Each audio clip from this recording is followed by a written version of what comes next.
వైపుల నుంచి పాకిస్తాన్పై దాడికి భారత్ సిద్ధమవుతుంది. పాకిస్తాన్ భూమి ఉన్నంతకాలం గుర్తు పెట్టుకునే బుద్ధిని మనం చెప్పబోతున్నాం. బహుశా ఈసారి కొన్ని మాటలు కూడా వినిపిస్తున్నాయి. ఈసారి భారత్ కొట్టే దెబ్బతో పాకిస్తాన్ స్వరూపం మారిపోతుంది, ప్రపంచ పటంలో పాకిస్తాన్ భౌగోళిక స్వరూపం మారిపోతుంది అనే మాటలు కూడా వినిపిస్తున్నాయి. భారతదేశం చాలా స్ట్రాంగ్గా ఉంది. ఈసారి ఎట్టి పరిస్థితుల్లోనూ పాకిస్తాన్కు చరిత్రలో గుర్తుపెట్టుకునే గుణపాఠం నేర్పించాలి అని, పాకిస్తాన్కి ఈసారి భారతదేశం చెప్పబోయే గుణపాఠం ప్రపంచ దేశాలు గుర్తుపెట్టుకునే విధంగా ఉంటాయనే సంకేతాలు వస్తూ ఉన్నాయి. అటువంటి చర్చ జరుగుతుంది. ఇప్పుడు మీరు ఆర్టీవీ స్క్రీన్ పైన చూడొచ్చు. మొదటి బాక్స్లో పాకిస్తాన్ చేస్తున్న యుద్ధ విన్యాసాలను, భారతదేశం పాకిస్తాన్పై దాడికి పాల్పడితే ఎలా ఎదుర్కోవాలి అనే విషయంపై అత్యవసర సమావేశాన్ని నిర్వహించి వాళ్ళు విన్యాసాలు చేస్తున్నారు. యుద్ధ ట్యాంకులను సరిహద్దుకు పంపిస్తూ అక్కడ మోహరిస్తున్నారు. ఇటు భారతదేశం కూడా ముప్పేట దాడి చేయడానికి త్రివిధ దళాలు కూడా సిద్ధంగా ఉన్నాము అనే సంకేతాలను ఇస్తూ ఉన్నాయి. ప్రపంచ దేశాల మద్దతును కూడా కూడగడుతున్నాయి. మా ప్రతినిధి మధు ఉన్నారు పూర్తి సమాచారం అందించడానికి. మధు, త్రివిధ దళాలు చాలా స్ట్రాంగ్గా ఉన్నాం, వాయుసేన చాలా స్ట్రాంగ్గా ఉంది, ఇటు నేవీ కూడా చాలా కసిగా ఉంది. ఎందుకంటే మొన్న జరిగిన దాడిలో ఒక నేవీ ఆఫీసర్ని కూడా కోల్పోయారు కాబట్టి నేవీ కూడా చాలా కసిగా ఉంది.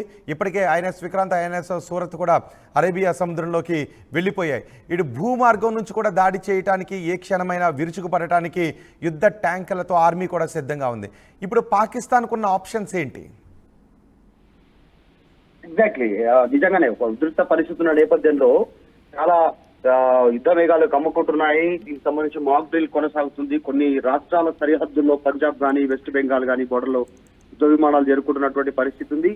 టాప్ గన్ ఫైట్లతో వైమానిక విన్యాసాలు చేస్తా ఉంది. ఆల్రెడీ ఇప్పటికే హెచ్చరికలు జారీ చేశారు దేశ ప్రధాని. కాబట్టి దీనిపైన ఒక ఉద్రిక్తమైనటువంటి పరిస్థితి ఉంది. ఆల్రెడీ ప్రాణాలు కోల్పోయిన కుటుంబాలకు చాలా సంతాపం తెలిపారు. వారందరితో మాట్లాడారు.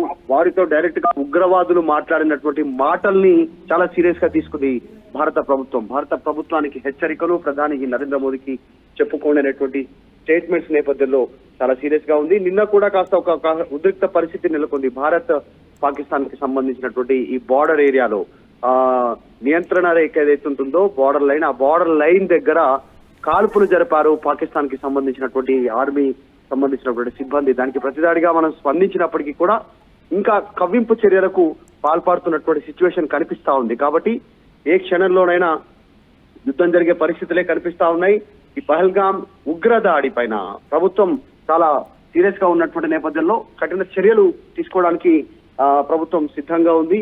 ప్రాంతాల్లో చెక్ పోస్టులను ఏర్పాటు చేస్తారు. ఈ ఉగ్ర మూలాలు ఉన్నటువంటి క్యాంపులను ఏవైతే ఏర్పాటు చేస్తారో పాకిస్తాన్, వాటన్నిటిని నాశనం చేస్తామనేటువంటి స్టేట్మెంట్ ఇచ్చారు. ఆ నేపథ్యంలో ప్రస్తుతం జరుగుతున్న పరిణామాలు చాలా ఉత్కంఠభరితంగా ఉన్నాయి.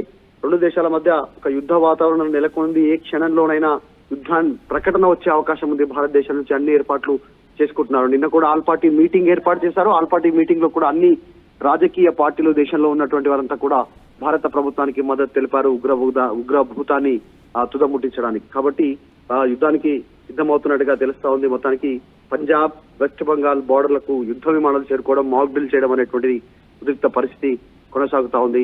సో ఏ క్షణంలోనైనా పాకిస్తాన్ పైన భారత్ విరుచుకుపడడానికి, ప్రతీకారం తీసుకోవడానికి సిద్ధంగా. అంటే ముప్పేట దాడి కాదు, 4 వైపుల నుంచి భారత దాడి చేయబోతోందనే సంకేతాలు ఇస్తుంది. ఒకవైపు ప్రపంచ దేశాల మద్దతు కూడా కడుతోంది, మరోవైపు ఇటు త్రివిధ దళాలు కూడా మేము సిద్ధంగా ఉన్నాం పాకిస్తాన్ పీచుమనటానికి అనే సంకేతాలు కనబడుతున్నాయి. రైట్? ఎగ్జాక్ట్లీ, నిజంగానే త్రివిధ దళాలకు ఆల్రెడీ ఆదేశాలు అందాయి, సిద్ధంగా ఉండాలనేటువంటిది. మొత్తం యుద్ధ విమానాలను సిద్ధం చేసుకుంటున్నటువంటి పరిస్థితి, మాక్ డ్రిల్ నిర్వహిస్తా ఉన్నటువంటి సిచ్యువేషన్ ఉంది బార్డర్ లో. ఏ క్షణంలోనైనా మనం పాకిస్తాన్ పైన విరుచుకుపడే పరిస్థితి. దీన్ని ఫేస్ చేయడానికి పాకిస్తాన్ అంత సిద్ధంగా లేనటువంటి పరిస్థితి.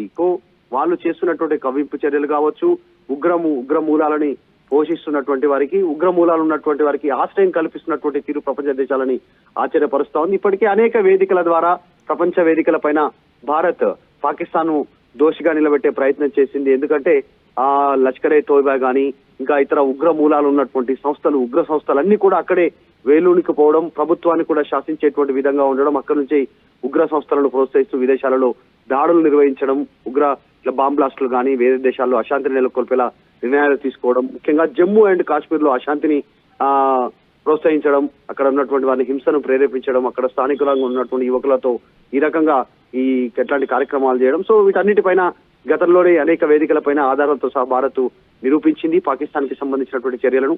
ఇప్పుడు ఈ దాడి తర్వాత, పహల్గాం దాడి తర్వాత మాత్రం అది శిశుపాలుడు చేసిన 100వ తప్పుగా మారిపోయినటువంటి పరిస్థితి ఉంది. ఇప్పుడు మాత్రం భారత్ వదిలే పరిస్థితి లేదు. పాకిస్తాన్ ఖచ్చితంగా దీనికి ప్రతిదాడి ఉంటుంది. నిన్న ప్రధాని కూడా మాట్లాడారు. కాబట్టి ఏ క్షణంలో అయినా యుద్ధం ప్రారంభమయ్యే అవకాశమే కనిపిస్తా ఉంది. అందులో భాగంగానే యుద్ధ విమానాలు సిద్ధమవుతా ఉన్నాయి. మనం చూసాం INS కు సంబంధించినటువంటి యుద్ధ నౌకలు పాక్ జలాల దగ్గరికి చేరుకుంటున్నటువంటి సిచ్యువేషన్ ఉంది. ముప్పేట దాడి 3 వైపుల నుంచే కాకుండా ప్రపంచ దేశాల నుంచి కూడా ఒత్తిడి ద్వారా పాకిస్తాన్ నిరోధించే ప్రయత్నంలో భాగంగా భారత్ ముందుకు వెళ్తున్నట్టుగా తెలుస్తా ఉంది. రైట్ మధు, పాకిస్తాన్ పై మనం 4 వైపుల నుంచి ఇప్పుడు దాడి చేయబోతున్నాం. నిజానికి 4 వైపుల నుంచి కాదు, 360 డిగ్రీస్లో మనం దాడి చేయబోతున్నాము. ఇప్పటికే పాకిస్తాన్ పై మనం ఆంక్షలు విధించాం. పాకిస్తాన్ పౌరులు ఎవరికి కూడా భారతదేశంలోకి అవకాశం లేదు అని చెప్పాం. బయటికి పొండి అని చెప్పాం. సరిహద్దు దాటి తక్షణం వెళ్ళిపోండి అని మెడపట్టి బయటికి ఎట్టేసాం వాళ్ళని. ఇక పాకిస్తాన్కి మన దేశం నుంచి ప్రవహించే నది ఆధారంగా వాళ్ళు నీళ్లు తాగి బతుకుతున్నారు. ఇప్పుడు ఆ నదీ జలాల విషయంలో కూడా మనం ఆంక్షలు విధించాం. దీంతో పాకిస్తాన్లో 85% నీటి అవసరాలు ఆగిపోతాయి. నీటి అవసరాలన్నీ కూడా ఈ సింధు జలాలతోనే, సింధు ఉపనది జలాలతోనే వాళ్ళ 80% అవసరాలు తీరుతున్నాయి. ఇప్పుడు అవన్నీ కూడా ఆగిపోయే అవకాశం ఉంటుంది. పాకిస్తాన్లో నీటి కటకట ఏర్పడే అవకాశం కూడా ఉంటుంది. అందుకే ప్రకృతి కూడా బహుశా మనకే సహకరిస్తుందనే సంకేతాలు ఇక్కడ కనిపిస్తున్నాయి. పాకిస్తాన్ నీటి అవసరాల విషయంలోనే కాదు, ఇప్పుడు ప్రపంచ దేశాల ఒత్తిడిని కూడా పాకిస్తాన్ ఎదుర్కొనే అవకాశం ఉంది. ప్రపంచంలో పాకిస్తాన్ మనం క్రమక్రమంగా ఒంటరిని చేస్తూ వచ్చాం. పాకిస్తాన్ ఇప్పటివరకు భారత్పై పాల్పడిన ఎన్నో దుశ్చర్యలకు పాల్పడింది. నిజానికి భారతదేశం తలుచుకుని ఉంటే ఈ పాటికే పాకిస్తాన్ని మనం నామరూపాలు లేకుండా చేసి ఉండేవాళ్ళం. కానీ ఎక్కడో పాకిస్తాన్పై ఒక చిన్న మానవత్వాన్ని చూపిస్తూ మనం వస్తూ ఉన్నాం. పాకిస్తాన్ భారతదేశంపై ఎన్నిసార్లు దాడి చేసినప్పటికీ పాకిస్తాన్ బుద్ధి చెబుతూనే కొంత మానవత్వాన్ని చూపిస్తూ కూడా వస్తూ ఉన్నాం. కొంత ఊపిరి పీల్చుకునే అవకాశాన్ని కల్పిస్తూ వస్తున్నాం అనే చర్చ జరుగుతుంది. కానీ ఈసారి మాత్రం అలాంటి అవకాశం ఇవ్వకూడదు అనే డిమాండ్ అందరి నుంచి కూడా వినిపిస్తోంది. అందుకే భారతదేశం ఈసారి పాకిస్తాన్కు గట్టి బుద్ధి చెప్పబోతోంది. ఆ చెప్పబోయే బుద్ధి ఎలా ఉంటుంది అని ప్రపంచ దేశాలన్నీ కూడా ఇప్పుడు మనం భారతదేశం తీసుకునే నిర్ణయం ఏ విధంగా ఉంటుందని ఆంక్షలు విధించడంతోనే పాకిస్తాన్ అల్లాడిపోవడం మొదలుపెట్టింది. అందుకే సింధు నదీ జలాల ఒప్పందాన్ని రద్దు చేయడాన్ని మేము యుద్ధచర్యగా భావిస్తున్నామని పాకిస్తాన్ అంటుంది. నదీ జలాల ఒప్పందాన్ని రద్దు చేయడంతోనే మేము యుద్ధచర్యగానే భావిస్తున్నామని పాకిస్తాన్ అంటుంది. అంటే పాకిస్తాన్ ఎంత భయపడిపోతుందో మనం అర్థం చేసుకోవచ్చు. ఇప్పటికే పాకిస్తాన్ మిసైల్స్ టెస్ట్లు చేస్తూ ఉంది. అటు యుద్ధ ట్యాంకర్లతో టెస్ట్లు చేస్తుంది. బహుశా పాకిస్తాన్ యుద్ధ ట్యాంకర్లన్నీ కూడా ఈ పాటికి తుప్పుబట్టే ఉండాలి అనే సెటైలు కూడా మనకు వినిపిస్తున్నాయి. ఎందుకంటే పాకిస్తాన్లో ఆ దేశ పౌరులు కట్టే ట్యాక్స్ ద్వారా వచ్చేటటువంటి ఆ దేశ ప్రజల డబ్బులన్నీ కూడా పాకిస్తాన్ దేనికి ఉపయోగిస్తుందంటే ఉగ్రవాదులను తయారు చేయడానికి ఉపయోగిస్తుంది తప్ప ఆ దేశ ప్రజల బాగోగుల కోసం మాత్రం ఉపయోగించట్లేదు. భారత్పై ఏ మూల నుంచి దాడి చేద్దామా, భారత్పై ఏ మూల నుంచి అశాంతిని సృష్టించే పనులు చేపడదామా, భారత్లో ఏ రకమైన మారణకాండకు పాల్పడతామా, భారత్పై దాడి చేయడానికి ఉగ్రవాదులను ఎలా తయారు చేద్దామని ఉగ్రవాదులకు ఆ డబ్బులు పంపిస్తూ ఉంది. ఉగ్రవాదులకు ఆర్థిక పరిపుష్టిని కలిగించే పని చేస్తుంది తప్ప తమ దేశ పౌరుల బాగోగులను పాకిస్తాన్ ఇంతవరకు పట్టించుకోలేదు. ఈ పాపానికి పాకిస్తాన్ ఇప్పుడు మూల్యం చెల్లించుకునే అవకాశం మనకు కనిపిస్తుంది. అందుకే పాకిస్తాన్ వాళ్ళ యుద్ధ ట్యాంకులతోనూ మిసైల్స్తోనూ విన్యాసాలు చేసినప్పటికీ కూడా భారత్ ముందు ఈసారి తలవంచక తప్పదు. ఇప్పటికీ పాకిస్తాన్ చేసిన ప్రతి యుద్ధంలోనూ ప్రతిసారి ఓడిపోతూనే వస్తుంది. భారత్ ముందు తల దించుకునే వెళ్ళిపోతూ ఉంది. తోక ముడిచి వెనక్కి పారిపోతూనే ఉంది. తోక ముడిచి పారిపోయిన తర్వాత మనం యుద్ధ నీతిని అవలంబిస్తూ వస్తున్నాం. ఆ నీతితోనే భారత్ అవలంబిస్తున్న నీతి కారణంగానే ఇప్పటికీ పాకిస్తాన్ బతికి కట్టగలుగుతుంది. ఒక్కసారి పాకిస్తాన్కి సరైన బుద్ధి చెప్దాం, కంప్లీట్గా బుద్ధి చెప్దామని అనుకుంటే పాకిస్తాన్ నామరూపాలు లేకుండా పోవడం ఖాయమనే చర్చ జరుగుతుంది. మన త్రివిధ దళాలు చాలా సిద్ధంగా ఉన్నాయి. భారత సైన్యం చాలా పరిపుష్టంగా ఉంది. భారత నౌకాదళం చాలా స్ట్రాంగ్గా ఉంది. భారత వాయుసేన చాలా స్ట్రాంగ్గా ఉంది.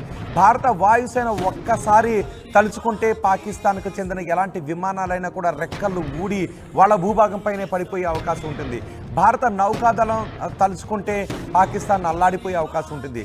భారత ఆర్మీ తలుచుకుంటే పాకిస్తాన్ బోర్డర్ చిరిగిపోయే అవకాశం ఉంటుంది. పాకిస్తాన్ నామరూపాలు లేకుండా మారిపోయే అవకాశాలు ఉంటుంది. ఇక ఈసారి ప్రపంచ దేశాలు ఏవి కూడా భారత్ పాకిస్తాన్కి చెప్పే బుద్ధి విషయంలో కలగజేసుకునే అవకాశం ఉండదు. మనం అన్ని వైపుల నుంచి కూడా సరిహద్దుల్లో